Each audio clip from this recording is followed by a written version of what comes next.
everyone. We are starting a new group now. So this is sort of the sequel to the Merleau-Ponty group, which itself was the sequel to the Simondon group. The reading that we're going to be embarking on is Raymond Ruyer. I keep forgetting the actual title of the text, but it's the book about cybernetics, which appeared in English translation at the end of last year in December 2023.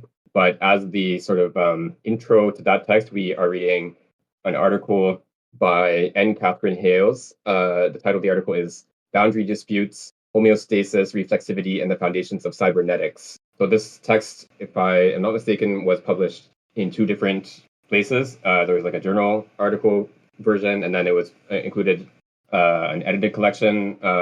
So the version that I posted on the Discord server that we've been using is the one from the edited collection. So the title of the book is Virtual Reality and Its Discontents. So this PDF is a little bit nicer. There's a PDF of the journal article version that's sort of circulating online, but it's like someone just hit print screen while like looking on whatever academic article portal or whatever. So it had like watermarks and stuff on it. It's not very readable in my opinion, but it's fine. You can still get the content from it, but the version from the book is a little bit nicer to read. I'm not sure if there's any difference in the content. I didn't like compare them line by line or anything.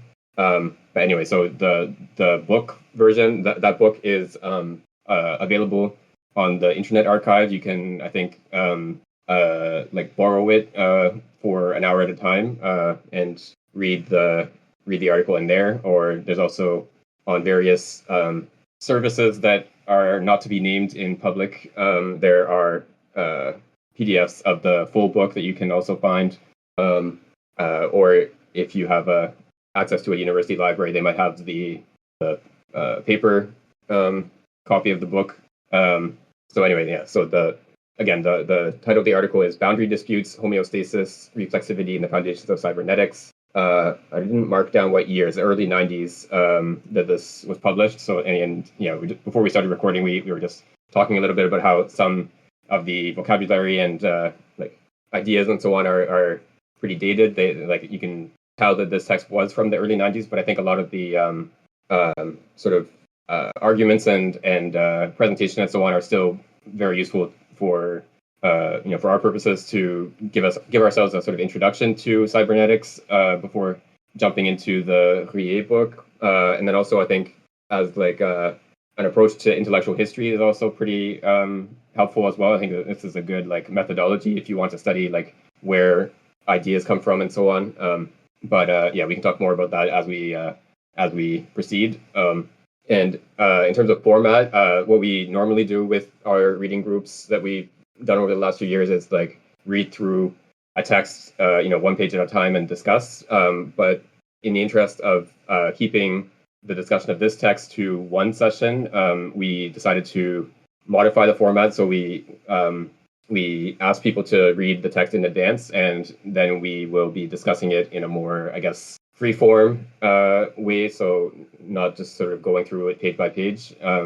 The plan is to go back to that format for the book itself. But so for this session, we won't be reading through it page by page. So we'll just be going through like what elements of this text people thought were like interesting or important, or things that people had questions about and so on, rather than this linear progression through the text. A couple of things that I'll just get started with a couple points that stood out to me, and then we can everyone can add their thoughts and questions and so on. Like I mentioned right at the beginning, this sort of approach to intellectual history, I think, was pretty interesting, and I think was a good way of like presenting this sort of intellectual grouping of cybernetics in a more comprehensible way, because cybernetics was such a sort of nebulous enterprise. Like there were so many different people like who were using this term in as like maybe sort of a marketing term in some sense, I'm cool and sophisticated and doing something high tech, and that's why I'm using the term cybernetics. And it's not there doesn't really seem to be like this one sort of coherent set of principles or like a cybernetic doctrine. You can say everyone who is doing cybernetics, shares this doctrine or something like that. And yeah, so there's like disagreements about even like the basic ideas like information, like what does information mean? And so it makes it quite confusing to like, read about cybernetics and try to understand what is going on because, you have two people who are like discussing information, but they mean something completely different by it. And it's not always obvious to us as readers, like, what is it, 70 years later, which meaning of information people are using. And I think sometimes even to them at the time, like the participants, it wasn't always obvious, like whether they were using the term in the same sense or like, yeah, they sometimes seem to be talking past each other in confusing ways. So I think this approach to intellectual history that sort of like takes apart these ideas and sees how they like connect with each other. I think this approach is helpful in especially this sort of confusing intellectual environment that like, so rather than saying like, here's what information means to cybernetics, which would be like an oversimplification or sort of a selection of one of these meanings over the other. It instead takes the fact that there are these multiple meanings as like part of what is to be explained. Like you're trying to present these multiple meanings with each other, in relation to each other, and show how like the interaction between these multiple meanings is part of what constitutes cybernetics as a field or as a sort of intellectual grouping.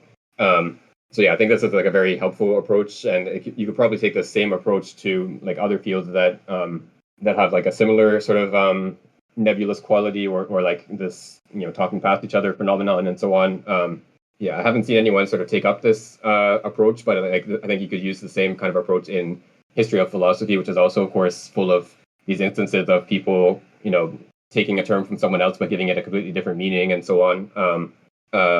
So yeah, I think that was like the main thing I took away from this article. And like we were reading it primarily for like the historical background, but I think the method is actually the most interesting part for me.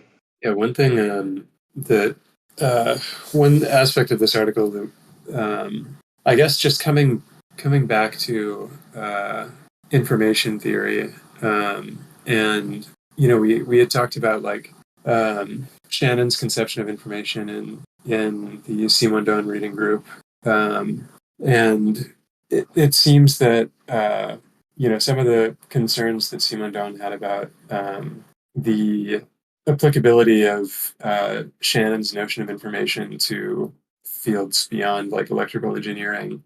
It was interesting to see that they were kind of there from the beginning. Can't remember the person's first name, but McKay, and the people who were involved in these conferences who emphasized reflexivity, at least on Hayles' reconstruction, sort of seem to be making these seem to have similar concerns to those Simondon had about the generation and reception of information, in addition to the just a description of the transmission.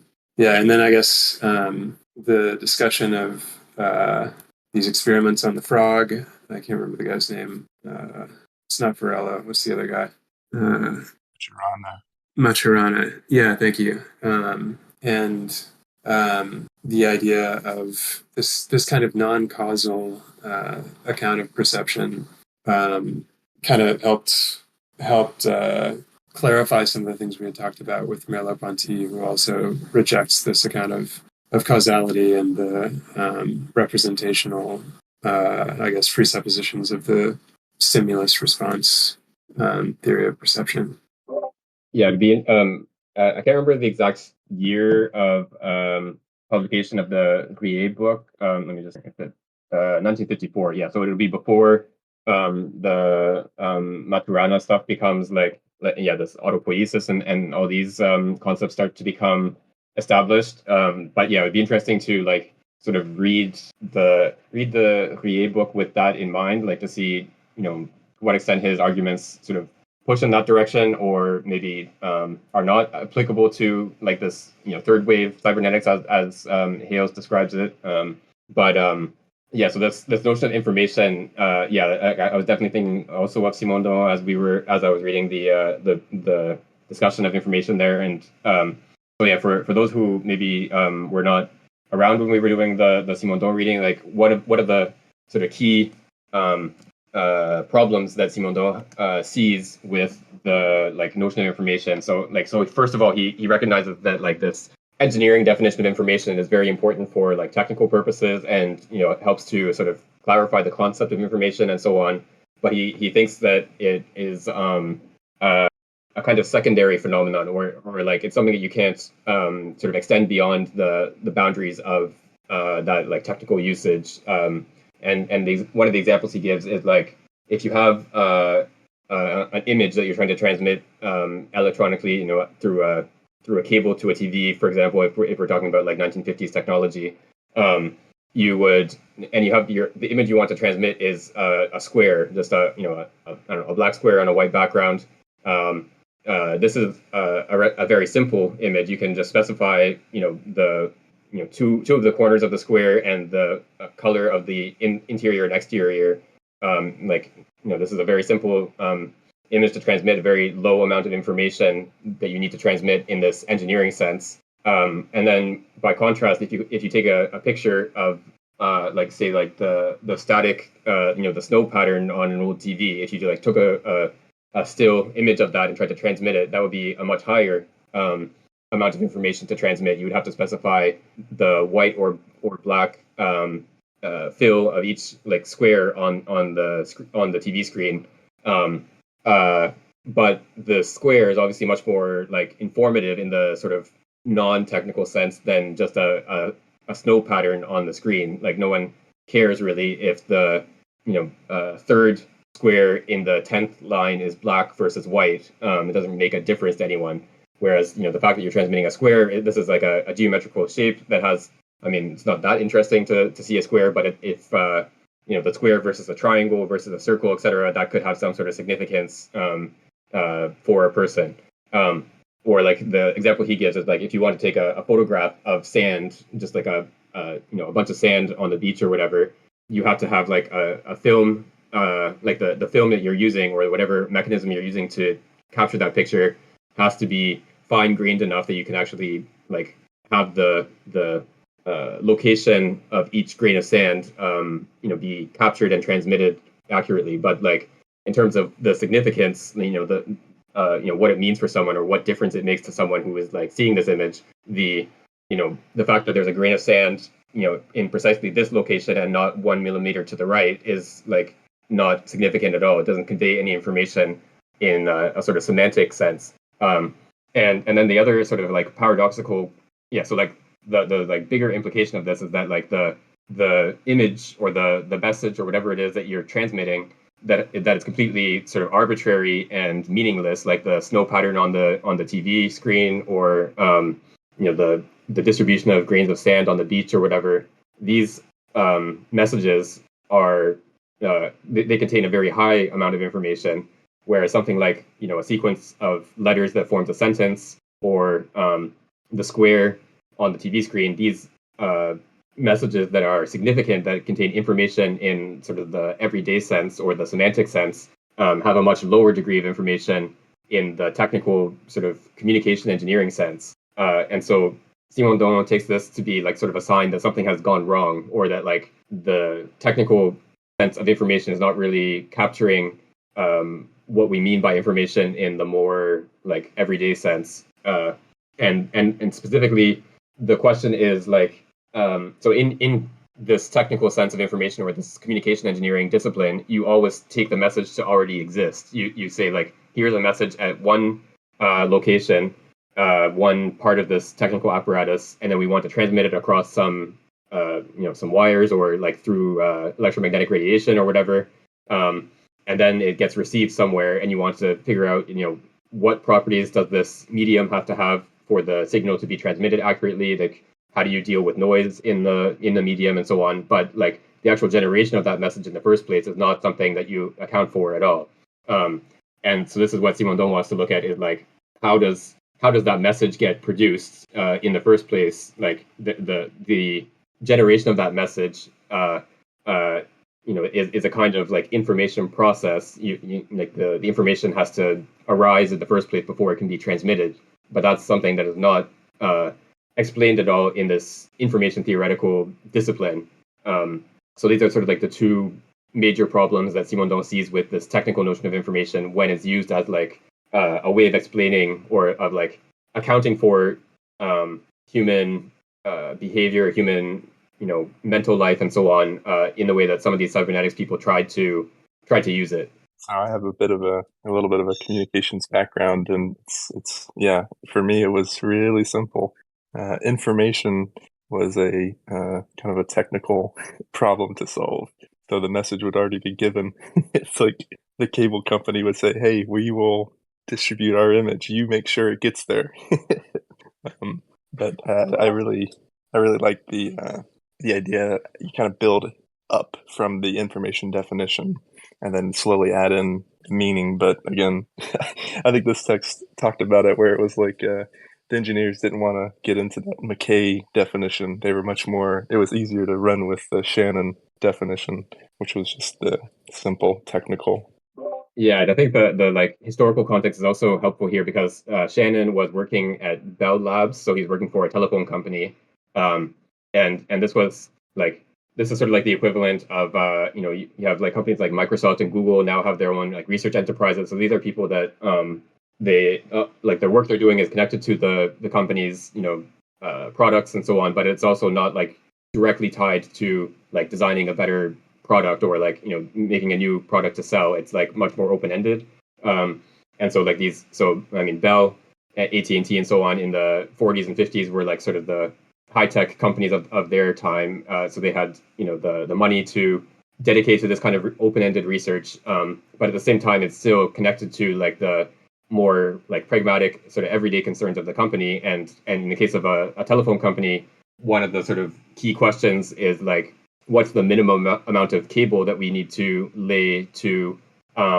be able to transmit all the telephone calls that we are likely to be presented with in running our telephone service. And so like this account of information has to do with like if X number of people are speaking over the telephone at a given time, like how much cable does it take to ensure that these telephone communications are transmitting the person's voice in a way that allows for the receiver to comprehend, to not even comprehend, but to accurately detect the message that was being transmitted at the other end. So that's sort of like the economic basis for this whole approach to communication. And so like whether that telephone communication is like a life or death decision being conveyed, or if it's just someone like saying what they had for breakfast, it's completely trivial. Like it doesn't matter from the perspective of the engineer.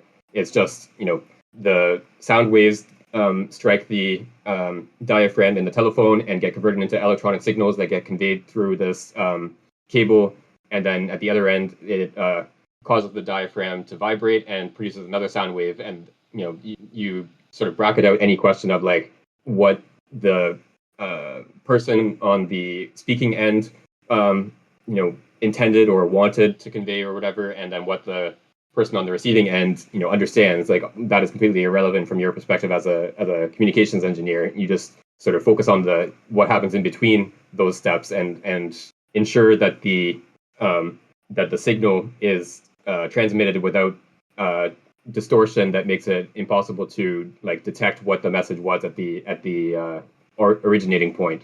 And yeah, so it's like completely ignoring anything about like the significance of this message, what it might mean to someone, what kinds of effects it might have on the receiver, and or what effect it was intended to have, and so on. But yeah, so that's just like a purely technical operation, in terms of the functioning of a telephone company. But the sort of intellectual enterprise that was sort of that accompanied this definition was this project to sort of take this very simple and like technical definition of information and try to like build up a more complicated process, and say like a living organism, or including human beings, would essentially be like the same kind of information transmission process just like, in a more complicated form, or like in more different circumstances and so on.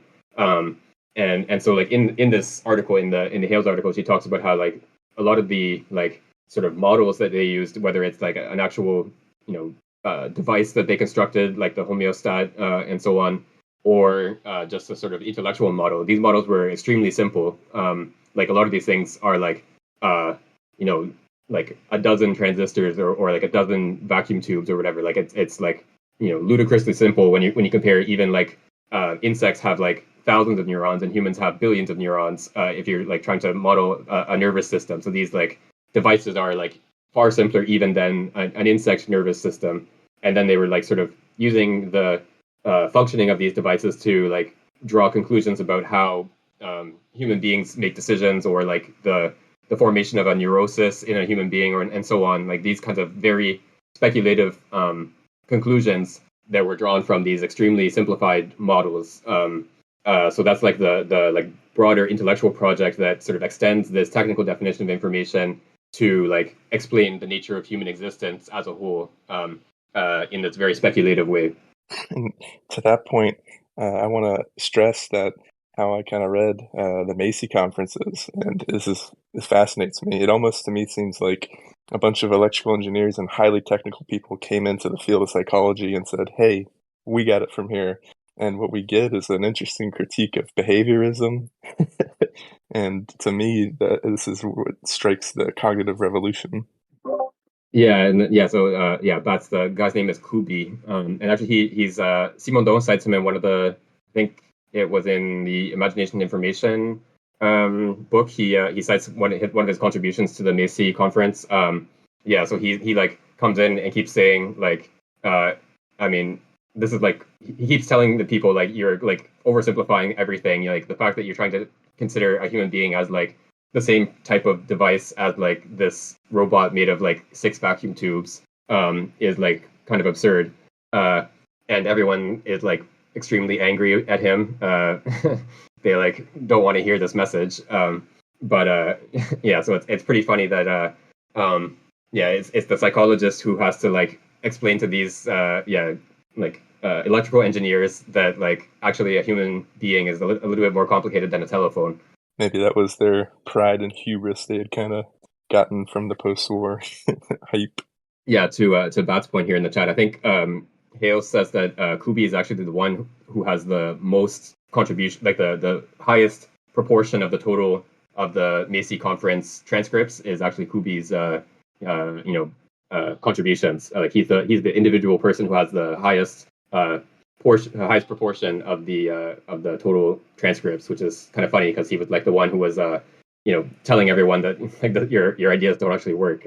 Yeah, I was kind of surprised to see that it was Shannon himself who, at the outset, was saying, he didn't really see that close a connection between his, information in the sense in which he had formalized the concept for electrical engineering and what the other thinkers were trying to do at the Macy conferences. And then he has this notion of subjective probability, which Hayles doesn't really talk about. But at least part of the purpose of which seems to be just to distinguish information in the engineering sense from information in a broader human sense. Yeah, I think for a lot of these people, like subjective was sort of like the black box of like the stuff that we don't understand or can't manage is like, oh, that's just subjective, so we don't actually need to account for it.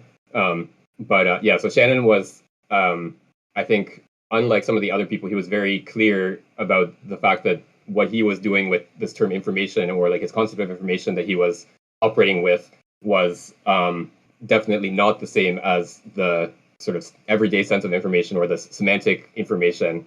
And so he says, I'm just defining this term, like I'm taking this word information, I give it this technical definition, and I'm using this technical definition, and that's all I'm doing. I'm not like telling you anything about what information in the semantic sense means, or whether these messages are significant in like a sense that goes beyond the transmission of information or whatever. I'm just trying to account for like what is required to transmit this message accurately. That's like my whole project.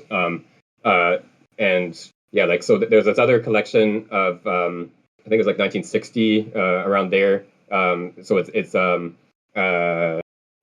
this conference. So there's the Royaumont series of conferences in France, and Simondon was involved in organizing this conference on the concept of information that Norbert Wiener attended, and I think some other people who were like some like cybernetics people. And yeah, so I've read a couple of the contributions in that volume, and like the discussion portion afterwards, like for each one is like, what does this notion of information have to do with the technical concept of information? Like everyone's just like you have the person the person like gives this sort of presentation about this notion of information in relation to like history or literature or whatever, and then someone objects like, this has nothing to do with like Shannon's concept of information, so why are you using the word information? um, um, and that's like sort of repeated for each of the contributions, and so like yeah, so Hayles mentioned there's a sort of like tension between the desire to like have this very technical sense of information that you can quantify and like manage in this technical way, and then there's this desire to like extend the I guess lessons that you take from this technical version of information to like understand the nature of human existence, like to get like the broadest possible implications from this notion of information, and like these two desires are sort of conflicting because all the things that allow you to extend the notion of information to other domains are precisely the like supposed subjective things that that make the notion unmanageable and unquantifiable.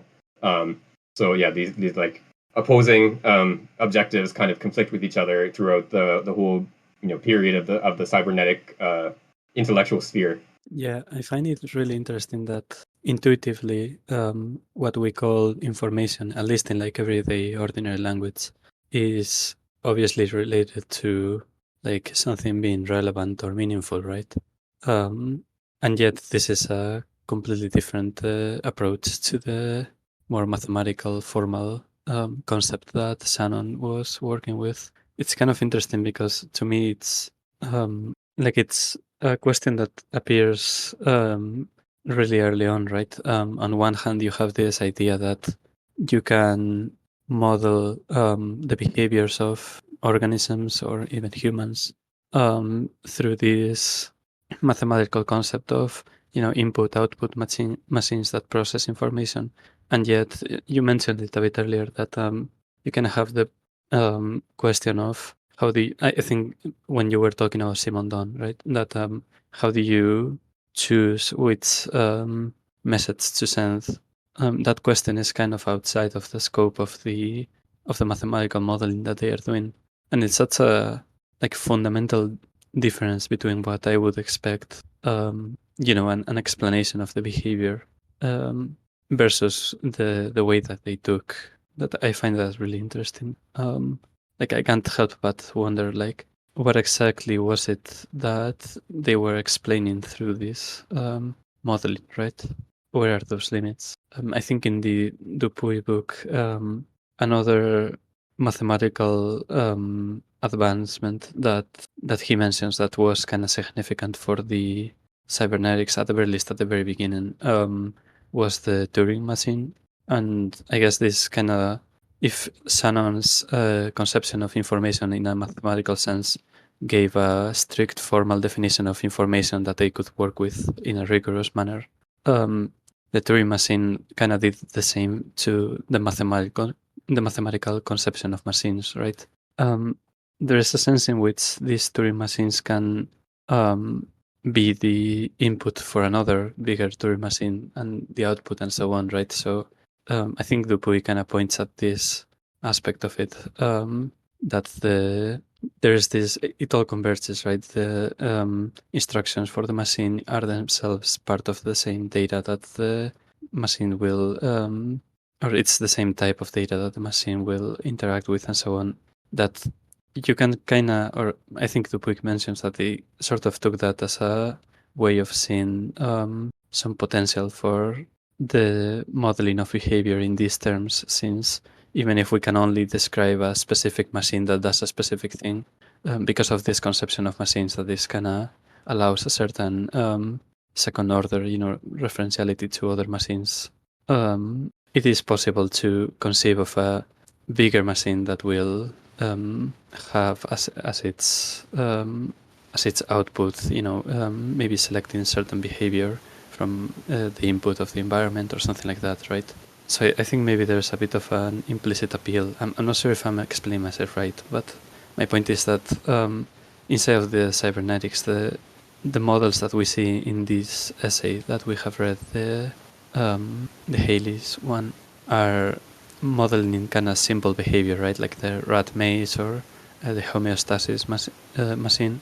There is this sort of vague idea that there could be a higher level in which a machine would govern these smaller machines and so on, right? But I find it kind of interesting that, well, I guess that this is such a bottoms-up approach to explaining behavior that is just really surprising to me. That it feels to me that focusing on such a low level and maybe leaving the question of how does this relate to behavior with a capital B as a whole for later is what you end up producing is just radically different, at least to what I would expect. I'm not sure if I made sense. I'm sorry. It's kind of difficult to talk about this. Yeah, I think in general, there's this. I don't think they really were aware of their, I guess, presupposition. But the whole presupposition was that you can start from something like this, electronic rat, this maze navigating device, which again is extremely simple, or the the homeostat and so on. You take these extremely simple devices and basically just make them more complicated and arrive at a reproduction of human behavior or the capacities of a human being, just by taking this very simple device and making it a bit more complicated. It's interesting to see that a lot of the in their sort of attempts to make human or to make behavior or functioning of a machine manageable, they have to sort of discard all these things as subjective and not important and so on. But the whole ambition is supposedly to reproduce or to capture human behavior. So all those things that they had discarded, at some point they have to be able to bring that back in. But they the only sort of strategy they would have to be able to do that is to take your electronic rat that navigates a maze, and if you just make it a little bit more complicated, eventually it will start producing Shakespeare plays or whatever, which is not that plausible. So all the subjective stuff that they try to discard is precisely the kinds of things that they eventually have to be able to account for if they want this sort of mode of explanation to actually sort of be sufficient to account for human behavior as a whole. Yeah, some of the stuff about animal experiments, I mentioned this earlier, but interesting with respect to Merleau-Ponty. When we were reading Structure of Behavior, and when he first made that point about this gap between the perceived world and the real world, I think we mentioned as a group that he didn't really spell out some of the implications of, or some of the consequences of that. I think he does by the end of the book, but some of the epistemological consequences. But it seems like Varela and Maturana are pretty straightforward about how the fact that a frog's eye sees small moving things and sort of ignores larger, slower moving things kind of necessarily means that the frog is not just reading off the texture of the real, so to speak, and that something similar must be the case for the experimenter as well. I thought that was interesting. And then comparing this Shannon's electric rat to the experiments with rats in mazes that Merleau discussed, where Merleau-Ponty argues that the rat's experience of the maze, or the significance of the maze for a rat, has this kind of melodic structure, so that when the rat takes the right path and gets to its goal, this sort of retroactively colors its entire experience of the maze so that it can find its way back in a way that is completely different from this a machine which can I'm not sure exactly how you would program it to remember the turns and the moves forward and back that it took, but it seems obvious that it wouldn't have the same significant melodic structure that the maze has for the rat in Merleau-Ponty's account. Yeah, so like it's not the rat. I think it was a cat that Simondon had described, but like the fact that the cat could navigate a maze that that was a sort of spiral pattern moving inwards towards the reward, but the same maze in the opposite direction, like where the cat had to spiral outwards to get the reward, was not able. Like the cat couldn't solve this problem because it had to like get further and further away from the reward with each turn of the spiral to actually finally reach the reward. And so like the fact that the cat is that like the there were other ones we're talking about rats as well, but that's the one I'm thinking of now. So the significance of getting closer or further away from the reward is part of how the cat navigates its maze, and like the capacity that the cat has to do this maze navigation operation is in part like constituted by the significance of the approaching or getting further away from a reward, whereas this electronic rat doesn't care if it's getting further or closer to the reward with each turn or with each step in this maze navigation program. There's no significance of the reward or the reaching this final position for the electronic rat.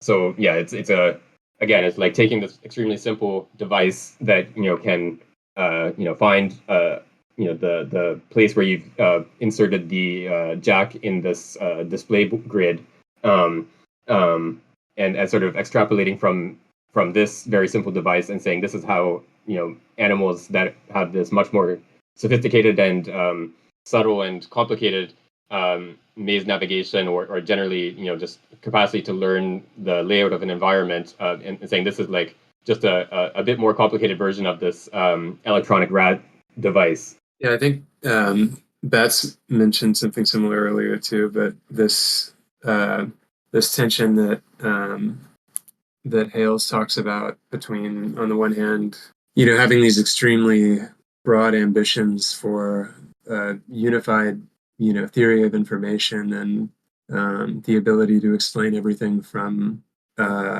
using the way that information is transmitted along like in the use of like a telephone to the development of neurosis, but at the same time this practical need to simplify, and also a hostility to the being reminded that if you really simplify, then you can't make these extremely generalizing claims, but kind of wanting to have both the simplification that could be modeled and the right to extrapolate that into kind of theory of everything. It's funny and interesting. Yeah, I think there's also like maybe along the same lines, like in connection with Simondon, like so in the first sort of wave that Hayles described here is this sort of the central concept is this one of homeostasis, right? Like a living being is essentially a machine that tries to maintain a certain state as much as possible, so Simondon talks about like how living beings are actually metastable as opposed to stable entities that like so as a a rat that navigates its environment and seeks out food and so on, that this rat is not like, if a living being is in a completely stable state, that means it's not actually capable of undergoing any further change, and that means it's dead. Right? So if you define a living being as like a device that tries to maintain a stable state, you're essentially, you can bring this back to Freud and the death drive. You're saying a living being is essentially an entity that tries to die.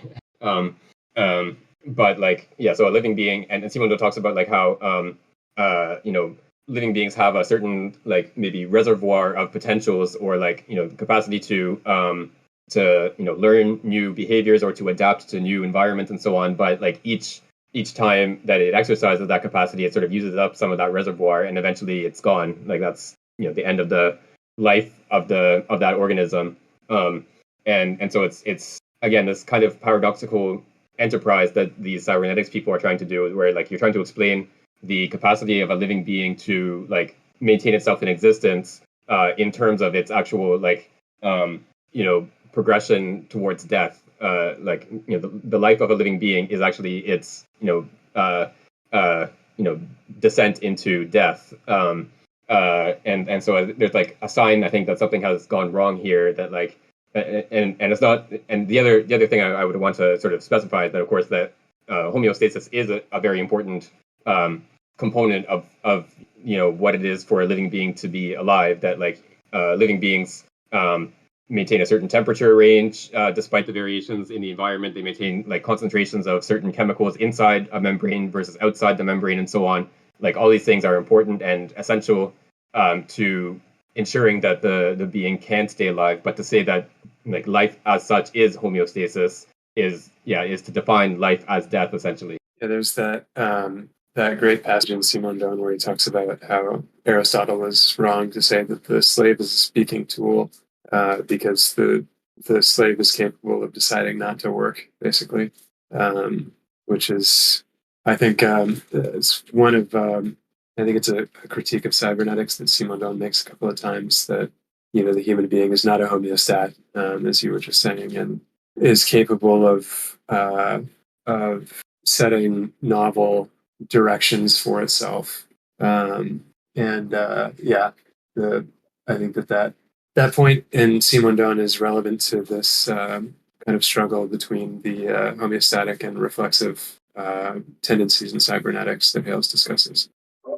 Yeah, I think it's also interesting in connection with the sort of later waves that she's talking about in connection with autopoiesis and so on, where like so the experiment, taking this frog and like inserting electrodes into its brain and so on, and she describes it as like taking this autopoietic system. The frog is a living being that tries to persist in existence and continue to live, and turning it into an allopoietic system where it's a device that the frog is turned into a device for producing marks that you can publish in a paper, essentially.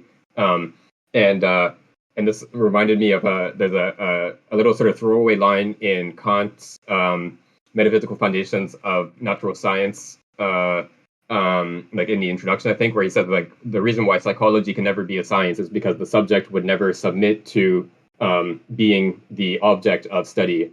So like a subject, a human being in the sort of normal sense, but any sort of rational being is a autonomous entity. It's an entity that can set its own goals for what it is trying to do in its existence and so on. And to take that and for Kant, of course, the frog is not an autonomous being, but I think we can recognize a certain kind of autonomy to a frog in the sense that it's an entity that pursues its own goals in its existence and in keeping itself alive and so on.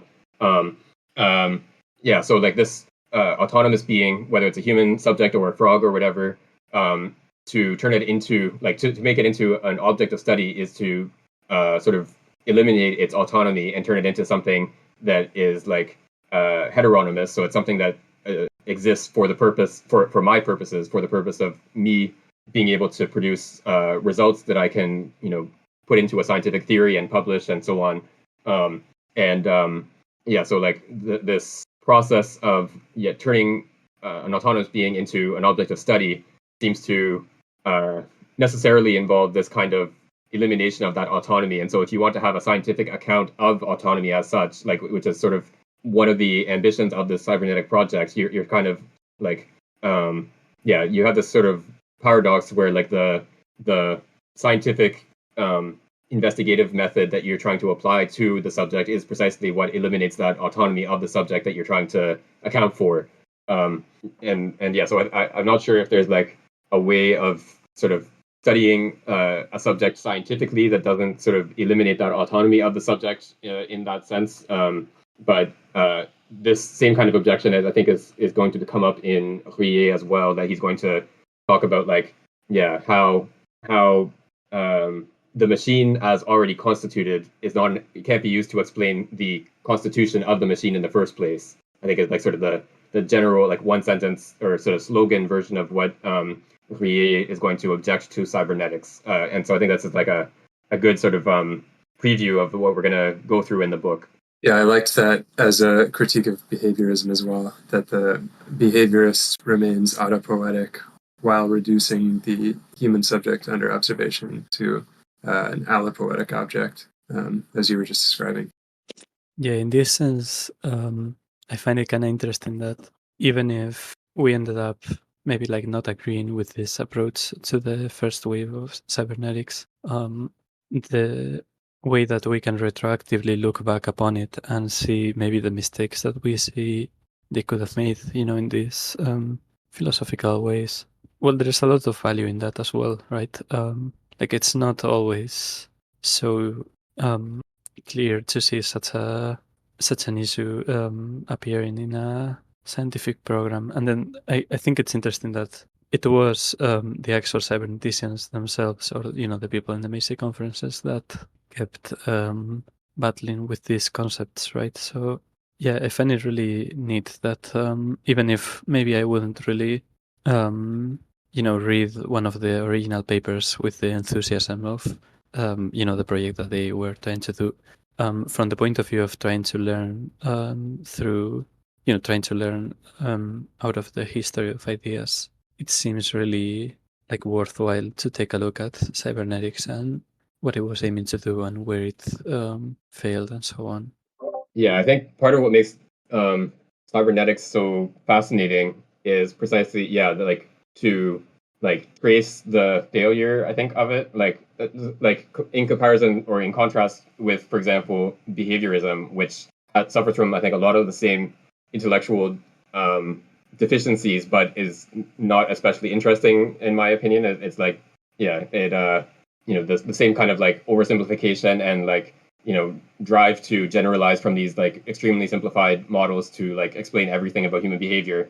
But the behaviorists, I think, were much more dogmatic in the sense that they, like, once they had figured out what behavior was, they like just assumed that everything had to fit this model of behavior, and anything else was just like nonsense, right?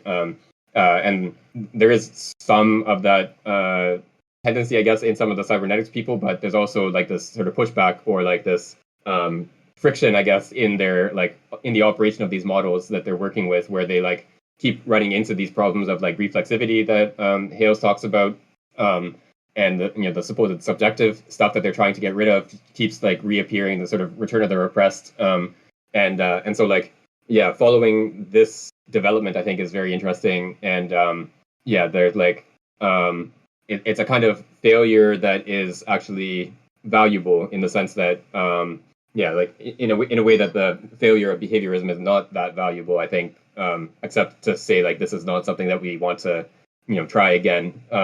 But yeah, like following some of the failures of cybernetics is actually interesting and allows you to learn, I think, about the nature of behavior and cognition and all these things, like through figuring out why these attempts to explain it didn't work. Yeah, Hayles seems was, for most of the essay, was pretty critical about drawing the effects of this analogy between the human and the machine, even when it was disavowed, because it was still kind of operating as disavowed. That point she made about how you can say that a chicken is not like a tractor, but you will still be comparing a chicken and a tractor and saying how they're not alike. But then at the end, her tone kind of changed, and she seemed much more optimistic about another way of thinking about humanity in light of I don't know, its relation to machines. And there is this, we do have this I don't know if I mean, I don't know if I would call it like a necessary relation, but this relation to exteriorization and techniques, which because of the development of technology may, allow for, I don't know, different expressions of humanity, or maybe Hayles would say like post-humanity, in a way that actually kind of reminded me of that essay in volume 2 of Individuation, where Simondon talks about the engineer or the technician. I can't remember which phrase he used, but in that essay, the engineer, the technician, was this figure who kind of relates to the outside of the social through the technical in a way that transforms the social, which I think is a similarly optimistic view of technology to the one Hayles strikes at the end of this essay. Yeah, I think like in maybe like the earlier part of this essay, when she's talking about sort of the methodology of what she's trying to do, she talks about how like the concepts that the cybernetics people were developing are always in relation to the artifacts that they're producing, like this electronic rat or homeostat and so on. But of course, the like realization of your concept is never like a one-to-one copy of your concept. When you build this electronic rat, it does something not exactly. It doesn't do exactly what you expected it to do. It does things that you maybe didn't expect, and so you have to develop new concepts or modify your existing concepts, and then that leads you to produce a new artifact, which again affects your concepts and so on. So there's this like constant cycling between the like intellectual realm and the artifacts that you're producing in relation to that intellectual realm, and there's never a complete harmony or like equivalence from one to the other. And so like just the fact that you're like taking your ideas about how human behavior or animal behavior works, and then you're trying to build a machine that realizes or exhibits the same sort of structure. Just by building that machine, you are already sort of like forced to go beyond your intellectual model of behavior, and that like sort of feeds back into your intellectual modeling, and forces you to transform it. And yeah, so I think like specifically the fact that these people were engineers, or a lot of them were engineers, and building devices to produce these ideas, or to exhibit these ideas. I think maybe is part of that what we were talking about, like that sort of why cybernetics is more interesting than behaviorism, for example, because the behaviorists were not engineers in general. They were just like psychologists, trying to get pigeons to press a button or whatever. And the fact that you can't like just sort of write on paper that a human being writing a symphony is the same as a pigeon pressing a button. You have to actually build the symphony writing machine, and then you realize it's a lot harder than you maybe expected.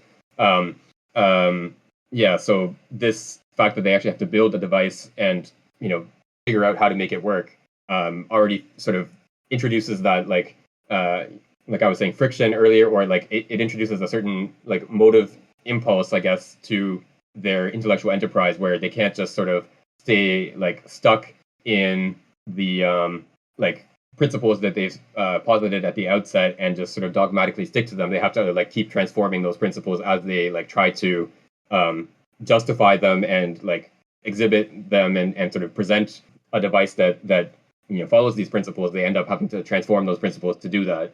I'm not sure if y'all that read Ponte could maybe thought this was nicer, but I felt the end and the stuff about virtual reality was kind of not so convincing. But there was a lot of talk about disembodiment and stuff, so maybe I'm missing some Ponte stuff.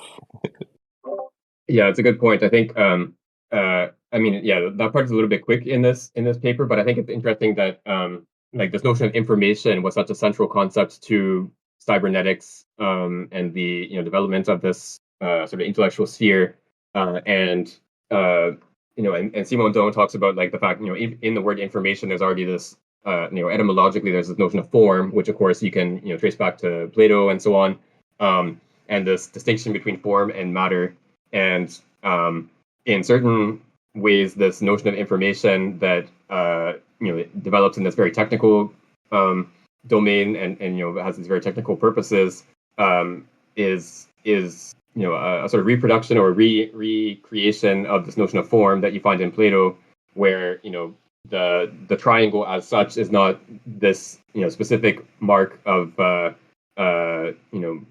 ink on a piece of papyrus or traced in the sand or whatever, but it's this form that can be realized in many different media and incarnations. And likewise, the information that you're transmitting the signal that there is a triangle, for example. It's not the fact, like, the same message can be transmitted either as electrical pulses through a wire or radio waves or whatever. If we're sticking with 1940s technology, so like this message, the information that you're conveying is likewise sort of abstracted from the material incarnation or realization of that message. It doesn't really matter from the perspective of the engineer whether you are using a cable or wireless transmission. The only relevance of that material realization is the extent to which it distorts or introduces noise into the signal. And again, so when you try to sort of extend this concept of information to like human life as such or human existence as such, then it sort of leads you to this like fantasy or this image of like the human body and embodiment in general as like again this sort of noise introduced into the operation of this information device that would be the human mind, or this sort of fantasy of uploading your consciousness into a computer that has fascinated science fiction writers and like these sort of quasi science fiction theorists who say that this is just like 10 years away that we're going to be able to do this, right? For the last 50 years. So this idea that like the human body is like just a sort of medium through which this information processing system operates, or just like the body is only relevant insofar as it introduces noise into the operation of this information processing system. I think it's like a sort of extreme consequence of this general conception of information as just as something that is abstracted from the medium that transmits the information, and it's still present today. It's still something I think like Elon Musk has talked about, like this mind uploading thing, and this idea that what if reality is actually just a simulation running on a computer and so on, like this the sort of fake deep like first year philosophy discussion kind of thing. Like these ideas are still around today and still popular, and so like this conception that like what really matters is this abstract information that is not sort of materially that has no like need for material, that the material is just sort of like incidental to the information. I think this same conception is still around today and still very, very popular.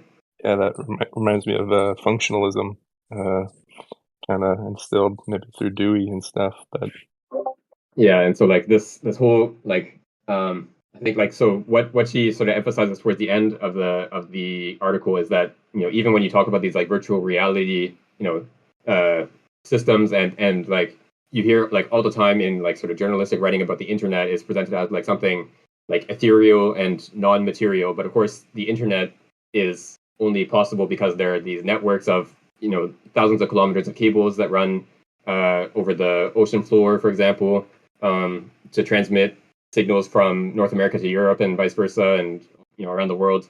That like there's this very and then you have servers and data centers and so on that like there's a very material infrastructure that has to exist for this supposedly ethereal systems that are pure information and are virtual and have this sort of non-material interpretation in like sort of popular conception. And likewise for these virtual reality systems, you need to have a computer that is running this simulation process. You need to have like the goggles that present this virtual world to you and so on. All of this needs to be realized in some sort of material device. So like this sort of immateriality is always produced in a material system of some kind. And yeah, so the internet is just as material as the slide rules that people were using in the 1930s, or like these mechanical calculators and so on. The internet is not like more abstract in the sense of like just pure information as opposed to whatever mechanical calculators were being used in the 1930s. I don't remember from reading Neuromancer whether he talks about cybernetics. I mean, I know he talks about like the cyber a lot, but I wasn't sure if William Gibson actually refers to cybernetics in that book. But if that is something else that cybernetics gave us, then another point for it being an interesting failure in a way that behaviorism was not. Yeah, there's an interesting bit in Neuromancer where like so they have this like idea of uploading your consciousness to some sort of computer system that like there's one of these like hacker people is like uploaded to a computer and after his death this recording of him is still around and he sort of this sort of reproduced version of the of this person like his demand for like his services is that he be deleted afterwards because he doesn't want to exist as this sort of reproduced person anymore. And Right, so I think there's like sorry. Oh, so right, I remember that character. Yeah. The So he's like uploaded hacker. the mentor figure. Yeah. And yeah, so like in this like even so in this novel like the disembodied consciousness condition, like being this disembodied consciousness is presented as like something is a kind of torture or like I don't know, a kind of like spiritual torture, I guess. Like he compares it to like the phantom limb phenomenon, where like someone who has had an amputation of a hand or a leg or whatever. Often people who have this experience, they feel like a pain or something in that limb that is missing, and it's actually extremely painful, or like it causes a lot of suffering to these people because you can't do anything about this limb that doesn't exist, that it's like in pain. Like you feel an itch in your missing hand, you can't scratch that hand, and so this disembodied consciousness character says like his whole existence is like this phantom limb sensation, and he wants to put an end to it. And yeah, so like there's, I mean, obviously this novel is not like a intellectual text about embodiment or the nature of the human mind or whatever, but it sort of presents this condition of being a disembodied consciousness that is often presented as like this sort of liberation from the material realm and freeing us from the constraints of the body, but it presents it as like this kind of torture and something that is actually not desirable in I think a pretty interesting way. Well, what's that just reminded me of is the disembodied mind can't be static, because I believe nowadays if, say, somebody's lost a limb and they have some phantom pain, they can do some tricks with mirrors to try to alleviate that pain. Maybe if their disembodied hand is in a fist and they can't stop squeezing, they're able to do some interesting things. So that must be some sort of dynamic model. Yes, yeah. There's that. I forget his name, but there's a neuroscientist who, or he might be a clinical neurologist who had sort of developed this technique. But yeah, so like someone has had their right hand amputated, for example, and they have this sort of phantom limb sensation of like their right hand is like clenched into a fist, like a really tight fist, and it's extremely painful. But they can't unclench their hand because they don't have that hand. And what this scientist or clinician had developed was to take the person's left hand and put a mirror so that yeah, I think that might be his name, Ramachandran. Yeah, so you put the mirror facing the left hand, the remaining hand, and you have the person make a fist with their remaining hand and then unclench it, and then as they're doing that, they watch the mirror hand, which looks like a right hand, which looks like their right hand, and so they watch their mirror right hand unclench, and that apparently actually allows them to alleviate that sensation of having that missing right hand clenched all the time, and they actually experience relief of that feeling. And yeah, so like part of what is interesting about these sort of virtual reality experiments and devices and so on is that it turns out that our sort of experience of embodiment is pretty malleable. So it's not like we have like sort of a built-in like program for what our body looks like. You could picture like if you're designing a robot, for example, in a sort of a humanoid robot, you might like build into the robot a model that like here are your two arms, here are your two legs, this is how they move and so on. But it doesn't seem like the human capacity to like move our bodies and so on is like that. It seems like we actually are pretty capable of learning what our body looks like, how it's built, what how it moves and so on, and we can actually like within a few minutes even like learn a completely different orientation of like how the body operates, what our embodiment consists in. And so Angus has put in the chat here the point that Merleau-Ponty makes about like how the blind person who uses a cane to navigate the world, that like that person doesn't experience sensations in their hand of like the cane pressure on their hand. What they experience is like there's an obstacle in front of me that I'm touching with the cane. And you can think of the same thing like driving a car or riding a bicycle. You experience the texture of the road. You don't experience vibrations in your hands, even though, of course, your experience of the road is mediated through the vibration of the vehicle that is, applying pressure to your hands. But like your actual experience is of the road, and so like your sort of body schema is in some sense like extended into the vehicle that is mediating your connection with the road surface. And obviously like you never like sort of confuse your body with the bicycle in like you don't like feel pain if someone hits the bicycle, for example.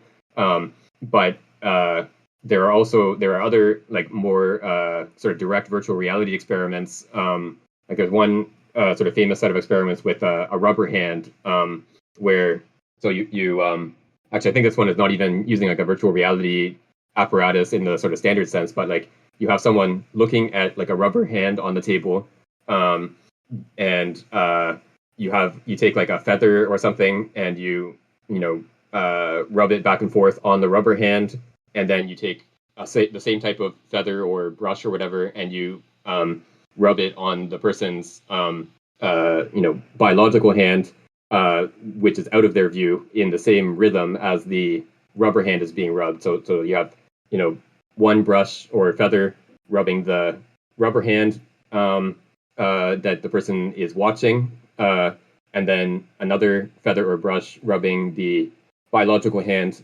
that is out of view.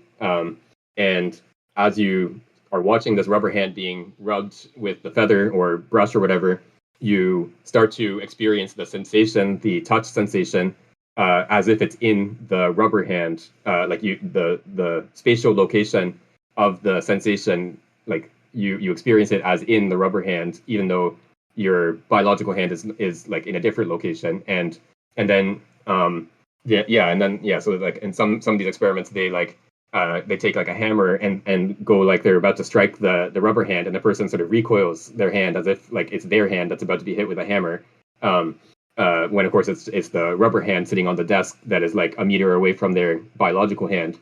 So like even within the space of a few minutes, your like experience of what is part of your body can sort of be modified to transfer onto this rubber hand and this is obviously a very low tech, like the sort of connection between your hand, your biological hand, and this rubber hand is extremely basic. It's just this rhythmic brushing pattern, and you can imagine like if you have a more complex and subtle connection involving feedback and so on, that it would be even more effective at like displacing your experience of where the sensation is happening and what is part of your body. So this whole operation would be much more you would have a much more profound sense of embodiment in that hand as opposed to just like this rhythmic brushing pattern. Slightly different, but I would like to bring up maybe just the word cybernetics. I think it's kind of interesting. Netics, of course, the study of, and cyber, I think, comes from the old Greek term kuber, which is literally just like control or the steering of a ship. So cybernetics to me is really just the study of control almost. But I guess that's just very, very general definition.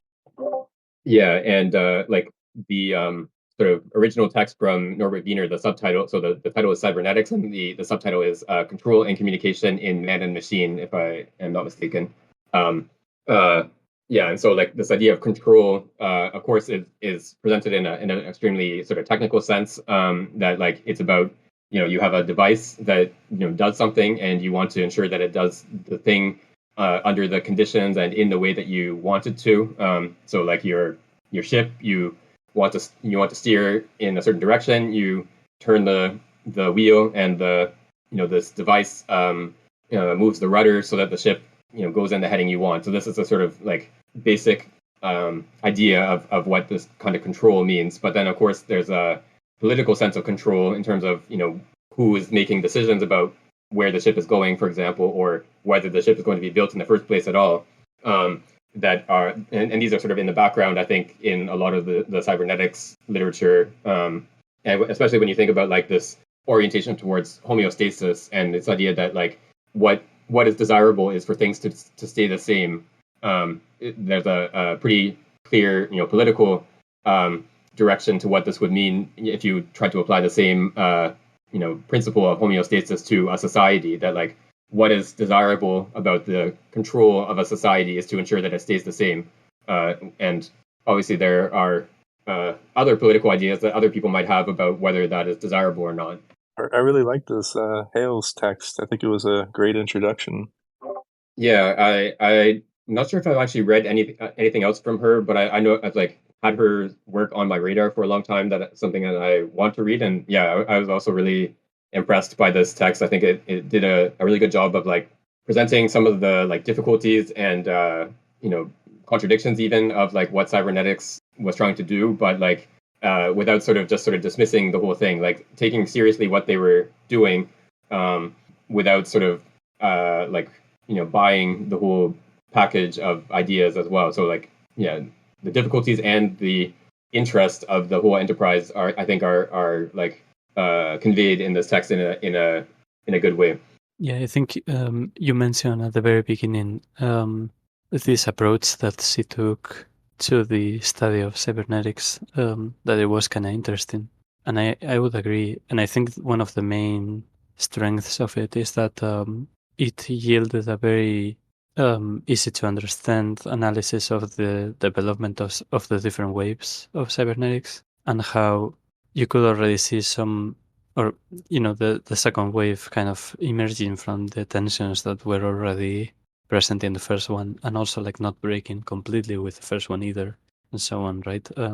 There's a like step-by-step process kind of, or you get the feeling that that's sort of what was going on. You have that diagram that was posted above, that she uses, and yeah, I think for me that was actually an interesting thing to keep in mind, where as I understood it, at least, the different widths of the constellations signify the strength of certain ideas at a specific period, and you can kind of see that there is even though it's sort of done in a kind of vague way, or it's a very simplified diagram, but it gets the point across that these things were oftentimes or the difference between the first and second waves were oftentimes like difference between the importance given to certain ideas versus the acceptance maybe of those ideas. But it's not like they popped out of nowhere, right? Yeah, exactly, the one that Jack posted. Yeah, I saw I don't know, can't remember who it was, but someone was posting like some discussion earlier about like, how does this compare to like, so early in the text she sort of contrasts her I guess model of the development of cybernetics in these three waves to like the Kuhn model of a change of paradigm, and Foucault's notion of an episteme that changes, and so she what she presents as being like the difference is that these different ways of cybernetics involve a kind of a certain amount of continuity, even though of course there's change from one wave to the next, but each wave is sort of like taking elements from the previous one, like, so there's these constellations, these like sort of connections of different ideas that, into like something that they take to be coherent or to be like a single package. And that constellation is sort of dismantled and then reassembled into a new constellation with maybe new things added and some elements dropped and so on. So each wave is not just sort of something radically new, but it involves taking an existing constellation and dismantling it and building a new constellation using some of those parts. I think it might be like she just sort of presents us in like one sentence as this contrast between the Kuhn/Foucault model and her model. It would be interesting to look at to what extent that's like a fair depiction of the contrast between these two approaches to like intellectual history, intellectual development. I think with Kuhn, for example, there's this depiction of the paradigm shift as a kind of Gestalt switch, I think is the term that he uses sometimes. So there's like some arrangement, like you do an experiment and you understand the result in a certain way because it fits your like theoretical conception or your paradigm that you're operating with, and then at some point the same experiment gets interpreted in a different way. So like one of his examples is like the experiments that produce dephlogisticated air in one intellectual context, and then in a different context they're understood as producing oxygen. So it's not that something has changed about the experimental setup, it's that the understanding of what is going on has changed and it's a different paradigm. And so he describes this as a kind of Gestalt switch, where like you can think of these like ambiguous images like the cube that you can view as either from above or from below. But I think that sort of image of what is involved in a paradigm shift also suggests that it does retain something from the previous paradigm. So like when you view the cube either from above or below, the lines on the paper are still the same either way. So it's not as if the original cube is like completely destroyed and there's like some new image that is presented to you after the Gestalt switch. So likewise, in the case of the dephlogisticated air experiment, the apparatus that you're producing and whatever the gas that comes out of this apparatus, this whole setup is the same before and after the concept of oxygen is introduced. Again, it's not quite as straightforward to say that there's like a complete break from one to the next in the way that maybe she is suggesting here. Okay, yeah, I think that makes more sense than what I was thinking. Like we were posting in the chat, I really like that idea of a skeuomorph, that thing that's just like kind of a holdover from the previous built into the new. That was definitely a cool idea. And is this kind of what you were talking about, earlier when you were saying you like this kind of method to explore the history? Is this kind of what she called archaeological anthropology? Yeah, I think it's Foucault also uses the term archaeology, but I think maybe in a different sense. But it's this idea that like you take some like intellectual grouping that lasts for a certain amount of time, like the cybernetics grouping, and you sort of decompose it into like what are the different elements that are like sort of feeding into this, or that are involved, or that are at play in this intellectual grouping, and then you trace like how do those elements get arranged at one point of the development, or in one like sub grouping of this grouping, like how are they used, and then how do those elements get rearranged and repurposed in a different form or a different stage of the development of this intellectual grouping. And I think it would be interesting to try to apply this to like history of philosophy, for example, where you have similar intellectual groupings where people will like take an idea, like you can think of maybe like German idealism, for example, where Kant is presenting certain concepts and uses a certain terminology, and then people like Fichte are like taking up that terminology and doing something quite different with it. For many years, Fichte is insisting that I'm just doing I'm just presenting Kant's philosophy. I'm not doing something different. I'm not doing something of my own. And then Kant, of course, denies that. He says that this is actually something different than what I was trying to do.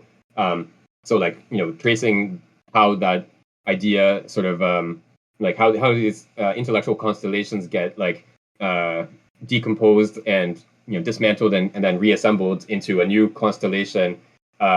Sometimes even without the people involved actually realizing that they have done this. I think that would be an interesting method to apply to history of philosophy or any other domain of intellectual history. Yeah, I agree. I'm actually reading like the intellectual history of American philosophy, so I'm gonna try to kind of diagram it in this fashion or attempt to. And then one weird question maybe is there any reason as to why there's so much French cyberneticians and American cyberneticians? And I think, like Bat said, we got a bunch of Latino cyberneticians as well, but it's kind of, I guess maybe it's just worldly, because then you could maybe say Russia had cybernetics as well. Yeah, there was. So I think in the early years when cybernetics was first introduced, the Soviets, the Communist Party of the Soviet Union was opposed to the idea of cybernetics and criticized that as like a bourgeois ideology and so on. But then by like I think maybe like the late 60s, there was like more openness to cybernetics as like something that could be adopted for the purposes of managing a planned economy, for example. And so there was like a Soviet cybernetics school or tradition or whatever, but I don't know really anything about it beyond that. About like what use they made of the cybernetic concepts, how they understood them, and so on.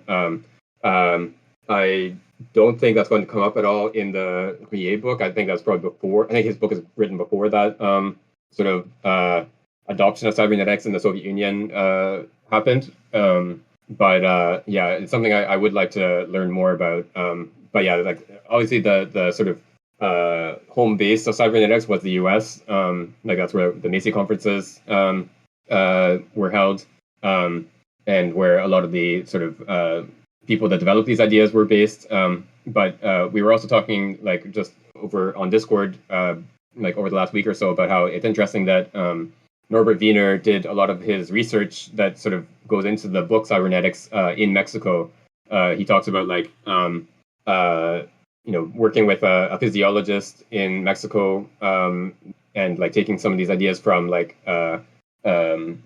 basically engineering problems and like trying to see like is there a physiological problem that is similar to this in some sense. And so a lot of that work happened in Mexico. And then you have Chile, of course, with Varela and Maturana. So yeah, there are like a few, and then there's Stafford Beer as well in the UK, who also ended up going to Chile and working on their like weird like cybernetic control room system that we didn't end up talking about, but Project CyberSign was this like project under Allende that would was supposed to be like a sort of cybernetic inspired way of managing the economy. And yeah, so Stafford Beer was from the UK and traveled to Chile to help set up this system. So yeah, there are a few like other people in other parts of the world that like make use of cybernetics and contribute to the like cybernetic enterprise. But yeah, the US is definitely the center of this whole intellectual world. I'm very much looking forward to reading the Ruyer text. I know he has another text that I really want to read, but it's not been translated yet. It's called The Gnosis of Princeton. That one sounds very interesting as well. Oh yeah, so that's the one where he like invents a fake like Gnostic sect that he like presents as if this is like a society that exists at Princeton, but it doesn't. Yeah, I haven't read that one. I don't know like why he does this very strange like sort of fictional Gnostic operation, but yeah, I would like to read that at some point and try to understand what was the purpose of this very strange enterprise. Apparently people thought it was real too. Like I think that he was relatively unknown before Gnosis of Princeton, and then at least initially people were tricked by it, which is I guess kind of a funny self-marketing scheme. it's kind of like the Foucault pendulum effect. Like I don't know if anyone's read that Umberto Eco book, where like these people invent like a fake sort of like Knights Templar, Freemasons, sort of like occult conspiracy theory, and then like a bunch of people believe that it actually like is a real thing and start like being like trying to track them down and so on. Anyway, so it's the same thing here, I guess, where like nice. Ruyer invents this like fake sect, and then other people are convinced that it's a real thing. Must be a French thing. For the, I guess we're not meeting next week, but for the meeting after that, are we going to skip the introduction and go straight into the text itself?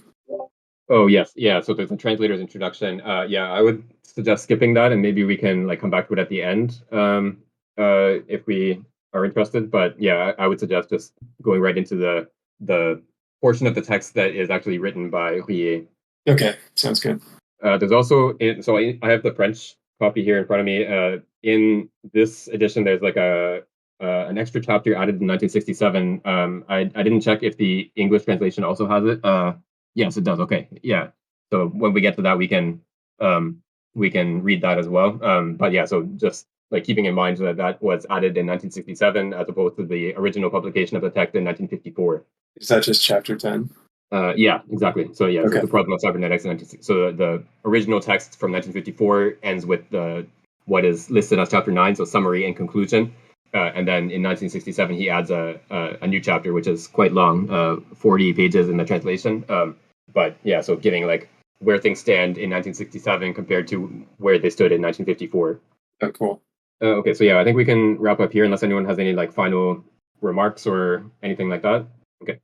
Yeah, sounds like that's a no. Okay, so yeah, so like I said, we're not going to be meeting next week, but the week after we will start into the Ruyer text itself, and we will go back to our regular reading style where we read a page and then discuss. So anyone who's like following along, you don't need to read ahead. Of course, you can if you want to, but yeah, we'll be reading through it in a linear order as opposed to the more complicated feedback loops that we went through today. Sounds good. Cool. Okay, so thank you everyone. It was a interesting discussion, lots of good points, and yeah, so hope to see you in 2 weeks when we pick up on the book itself.